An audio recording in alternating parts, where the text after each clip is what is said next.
నరేంద్ర మోదీ గారి ఫోటో వేసి, చంద్రబాబు గారి ఫోటో వేసి, నా ఫోటో వేసి ఒకటే చెప్తా ఉన్నారంట, వీళ్ళు వస్తే చర్చిలకు ఇబ్బంది అవుద్ది అని అంటే ఒకటే చెప్తా ఉన్నా.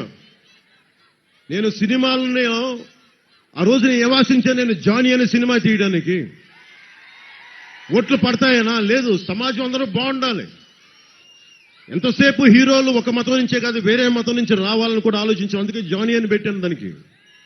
అలాంటి నేను, నా బిడ్డలే, తల్లి ఆర్థడాక్స్ క్రిస్టియన్ అంటే నా బిడ్డలకి చాయిస్ ఇచ్చాను. దేవుణ్ణి మీరు ఏ రూపంలో కొలుచుకుంటారా? జీసస్ క్రైస్ట్ గా కొలుచుకుంటే సంతోషం.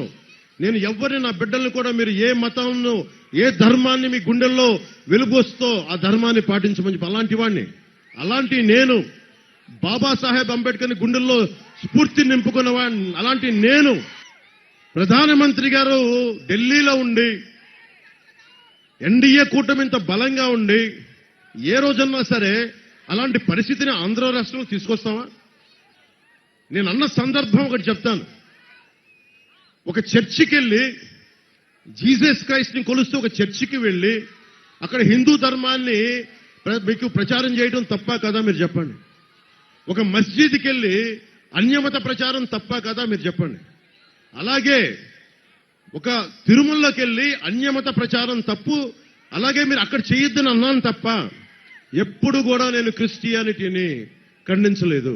గుండెల్లో పెట్టుకున్న వాడిని క్రిస్టియానిటీని. దానికి ఉదాహరణ మొన్న పిఠాపురం వెళ్ళగానే 110 సంవత్సరాల బ్యాప్టిస్ట్ చర్చికి వెళ్లి ఆశీస్సులు తీసుకున్నవాడిని, జీసస్ ఆశీస్సులు తీసుకున్నవాడిని.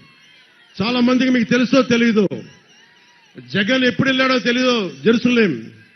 నన్ను భగవంతుడు సినిమాల్లో 2007లో నన్ను జెరూసలేం పిలిపించుకున్నాడు భగవంతుడు. అక్కడికి వెళ్ళాను. ఆ రోజున జీసస్ క్రైస్ట్ పుట్టిన ప్రాంతం, పుట్టిన ఇల్లు, ఆయన సిలువేస్తే ఆయన నడిపించిన దారి, అదంతా నాకు భగవంతుడు నా కనుకరించి అక్కడి దాకా తీసుకెళ్లాడు. అలాంటి నేను ఏ రోజున కూడా మేము కూర్చోవస్తే క్రిస్టియానిటీకి ఇబ్బంది వస్తుందని చెప్పి జగన్ ప్రచారాన్ని మీరందరూ తిప్పి కొట్టాల్సిన అవసరం ఉంది. ఒకటే చెప్తున్నాను, అన్ని మతాలు బాగుండాలి, అన్ని ధర్మాలు బాగుండాలి, అందరి దేవుళ్ళని గుండెల్లో పెట్టుకున్న నేల ఇది.